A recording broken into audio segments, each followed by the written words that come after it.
délégation du Palestine et donc la délégation de la Mauritanie. Je traduis en fait, je parle arabe et je traduis. Comme je vous ai dit, la délégation du Palestine, délégation de la Mauritanie et vous? Je suis de Brest. De Brest, d'accord. Vous êtes secours populaire? Ok. كمان secours populaire, بس غير مدينة Brest. D'accord. Ok, bah comment on va commencer en fait? Vous allez nous présenter un petit peu Copains du Monde et on va raconter. Alors, les Copains du Monde, c'est des enfants bénévoles du Secours populaire. Ok. Qui sont Ce sont les enfants qui sont des bénévoles? Oui. D'accord. Okay. Auteurs et acteurs. Et qui sont auteurs et acteurs de la solidarité. Toutes les idées qu'ils évoquent ou les actions qu'ils veulent faire, ça vient d'eux. Et les adultes sont juste là pour les encadrer, pour les accompagner dans leurs actions qu'ils veulent faire en fait. Okay. Maintenant qu'il y a deux Copains du Monde ici, ils pourront peut-être un peu plus vous dire quelques actions qu'ils font. Après, comme ça, nos amis vont raconter aussi ce qu'ils font eux aussi dans leur pays et les activités avec les enfants, etc. Ok. C'est quoi? Il s'agit de quoi en fait? Actions. On fait des actions par exemple comme des collectes pour de l'argent pour les gens, on va dire, en besoin. Ce sont les enfants qui font les collectes? On se voit pour faire des idées et tout. C'est des enfants qui ont quel âge? Ça va de 8 à 16 ans. De 8 à 16 ans. Enfin, 17 ans. Ils ont 17 ans maintenant. 17 ans, ok. On se concerte et du coup, une fois qu'on a l'idée, c'est nous qui faisons la collecte. Les enfants? Ouais, les enfants. Avec l'aide des adultes. L'argent aussi? Massare ou tieb? Et après, vous les donnez à qui? Aux autres enfants qui en ont besoin ou pour tout le monde? Selon la destination, c'est eux qui choisissent la destination des ressources qu'ils collectent là où ils veulent l'amener. Si par exemple c'est en Palestine, si c'est en Palestine, si c'est en Haïti. Ah, même vous envoyez à l'étranger, c'est ça? Ouais, on essaie de faire le maximum.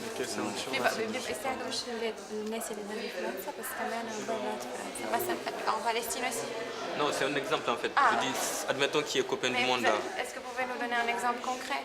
Oui, par exemple en Haïti, il y a eu 2 ou 3 ans, ils ont fait une collecte qu'ils ont envoyée aux enfants là-bas pour construire une bibliothèque ou alimenter une bibliothèque. Oui, ça se fait ici. En fait, il y a des campagnes. Ça marche sous des campagnes. Il y a les campagnes précarité, campagne Père Noël vert, campagne vacances et ainsi de suite. Selon chaque campagne, ils font les collectes par rapport à cette campagne. Et au final, c'est pour collecter soit pour leur village Copains du Monde. Et les enfants, s'il y a des enfants étrangers qui sont invités, en général, ils vont décider s'ils octroient les collectes qu'ils ont eu à faire à tel ou tel. Elle dit que la façon chez eux est un peu différente, donc c'est plutôt simple. يعني او بنحط منشورات على مين انت الكبار يعني احنا بنسوي الحمله ونجيب الاولاد يشاركوا فيها مش الاولاد اللي بيسووا الحمله واحنا بنساعد. C'est pas les enfants eux-mêmes qui vont aller chercher de l'argent, mais c'est les adultes qui vont d'abord faire la collecte et après وبعدين. فما بتعرفي ان احنا محتاجين الاولاد الصغار عندنا محتاج للفرحه فجميعهم بيجوا. Dans leur pays, donc en Palestine, les enfants ont vraiment besoin de la joie. فبيجي في اعداد كبيره عشان هيك. Du coup, il y a beaucoup d'enfants qui viennent بتعملوا حفلات. Donc ils organisent des fêtes après et ce sont les enfants qui participent. هاي الحفلات بنعمل فيها بنرسم وجوههم بنعطيهم بلالين. شو بتعطوا؟ بلالين. Ok. Ils donnent des ballons aux enfants. Ok. بنعملهم مسرحيات هادفه انه Ils leur font des spectacles. الاشي اللي بدنا نوصلهم اياه. Ok. Et donc ils font des spectacles pour leur transmettre le message en fait qu'ils veulent. Donc ils sont ici pour apprendre de nouvelles idées. Donc en fait pour eux c'est intéressant, c'est une bonne idée et ils aimeraient bien la présenter à leur association. Peut-être qu'ils feraient la même chose. تدوير الاشياء اللي ما اللي خلص انتهت صلاحيتها يعني كمثلا ورق التمر اشياء علب بلاستيك. Ils leur apprennent comment recycler en fait, par exemple du plastique ou comment utiliser des objets qui sont périmés ou qu'on ne peut plus utiliser. Ils pourraient créer quelque chose d'autre avec ça, quelque chose qui pourrait être utile et dont ils pourraient profiter, utiliser. Il y a vraiment un côté solidarité qui est hyper important. Moi, le seul enfant que j'ai, c'est un enfant très motivé qui voit vraiment ça comme une belle initiative, quoi. Ouais, bah là, ça serait bien peut-être de voir avec lui pour faire une journée d'intervention, se mettre en partenariat avec son école et essayer de voir. Il a essayé, enfin vraiment un tracteur né, il a...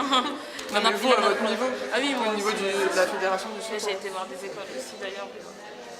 ça n'avait pas fonctionné. Et avec la sienne, peut-être essayer de parler avec la directrice pour voir faire une journée, peut-être une demi-journée On va essayer d'intervention de dans faire l'école. Le foyer à côté, j'ai essayé, mais celui où je suis moi, je vais essayer. Et c'est aussi de voir les films comme ça. Ouais, je pense que ça c'est pas mal en général, ça commence souvent avec des petites actions comme ça et après ça va mobiliser au fur et à mesure les bénévoles qui vont se mobiliser autour des enfants et ça vient au fur et à mesure. Mais c'est vrai que c'est compliqué d'arriver, d'imposer un gros truc du type un village, quoi. Après, ça c'est vraiment le mouvement et là pendant les rencontres des jeunes on a souhaité mettre en avant le projet village d'enfants copains du monde parce que souvent c'est un projet qui plaît aux jeunes. Pourquoi? Parce que ça touche à la solidarité internationale, ça touche l'enfance, c'est souvent le public que les jeunes aiment bien soutenir, etc. Donc c'est pour ça qu'on a voulu mettre en avant ce projet-là. Donc l'idée c'est que vous puissiez ici prendre de l'information. Donc on a mis des exemples de villages d'enfants copains du monde qui ont eu lieu soit en France, tu vois la majorité ils ont lieu en France. Ils ont lieu en France, mais on a des partenaires étrangers qui ont commencé à en mettre en place, tu vois. Et c'est que vous puissiez prendre des exemples sur la manière de mettre en place un village copain du monde, avec quels partenaires on travaille, que ce soit des partenaires étrangers qui vont eux aussi inscrire des enfants sur le village, ou que ce soit par exemple des partenaires financiers, comment on peut financer un village d'enfants copains du monde. Et voilà, comme ça tu peux prendre des exemples, de fédérations que j'ai mis en œuvre, prendre contact avec elles, etc. Vacances-là, en Serbie. D'accord. Et normalement, il y en a un autre en Bosnie. Et voilà, alors le but de ces deux villages est de se faire rencontrer les enfants de Bosnie et de Serbie. Donc une année sur l'autre, on a interverti la journée des oublis des vacances et les Pères Noël verts. Donc on fait venir les petits enfants de Bosnie et de Serbie, handicapés, roms, kosovars, suite au conflit qu'il y a eu en 95. Hein. Donc on les appelle nos petits ambassadeurs de la solidarité maintenant, puisque suite au conflit, ce ne seront plus les parents qui vont pouvoir trouver des solutions, mais la jeunesse d'aujourd'hui. Donc ça, ce festival aujourd'hui, il est quand même vachement important parce que voilà, l'année dernière, j'ai fait venir, il y a 2 ans, 3 jeunes filles de Serbie. Elles étaient très contentes de la mission. En plus, on aide 2 jeunes filles roms et une jeune fille kosovarde. On leur finance leurs études de médecine. Donc là, elles sont 4e année, elles sont toutes contentes et nous on leur a dit le but maintenant, c'est de venir vous voir quand vous aurez votre diplôme de médecin. Parce que c'est une communauté qui est un peu stigmatisée dans les pays des Balkans. Donc on est très content d'avoir monté ce village copain du monde dans cette région qu'on a appelée à l'époque la poudrière des Balkans et qui est toujours un petit peu... ça commence aussi à faire un petit peu comme chez nous, il y a le nationalisme qui commence à remonter.